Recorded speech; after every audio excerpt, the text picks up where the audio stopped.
കേട്ടിരിക്കാൻ ഒരാളുണ്ടാവുക എന്നത് ജീവിതത്തിലെ ഒരു ഭാഗ്യം തന്നെയാണ്. എനിക്കും ഇഷ്ടമാണ് കേൾക്കാനും കഥകൾ ഒരുപാട് പറയാനും. നമുക്കുണ്ടാവുന്ന വിഷമവും പ്രോബ്ലംസൊക്കെ പരിഹരിക്കാൻ പറ്റിയില്ലെങ്കിലും അതൊക്കെ ഒന്ന് ആരോടെങ്കിലും ഷെയർ ചെയ്യുമ്പോൾ കിട്ടുന്നൊരു സന്തോഷമില്ലേ, അത് വേറെ തന്നെയാണ്. ഒരു പക്ഷേ അങ്ങനെ ഒരാൾ എല്ലാവരുടെയും ജീവിതത്തിൽ ഉണ്ടായിരുന്നെങ്കിൽ ഇവിടെ നടന്ന ഒരുപാട് പ്രോബ്ലംസൊക്കെ സൊല്യൂഷൻസ് ഉണ്ടായാനെ. കേട്ടിരിക്കാനും കഥ പറയാനും ഒരാളുണ്ടാവുക അതൊരു സന്തോഷം തന്നെയാണ്.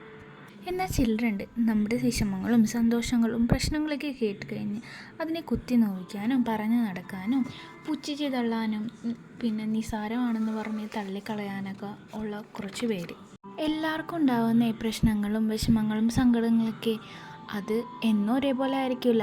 സങ്കടം ഉണ്ടായാൽ അതിന് പകരമായിട്ട് ഒരു നാൾ സന്തോഷം ഉണ്ടാവുമെന്ന് പറഞ്ഞു കേട്ടിട്ടില്ലേ? അതുപോലെ ഒരു ദിവസം നമുക്കും ഉണ്ടാവുന്നേ. നിങ്ങളുടെ പ്രിയപ്പെട്ടവർക്കായി നിങ്ങളും ഒരു ഗുഡ് ലിസണർ ആവാൻ ശ്രമിക്കൂ.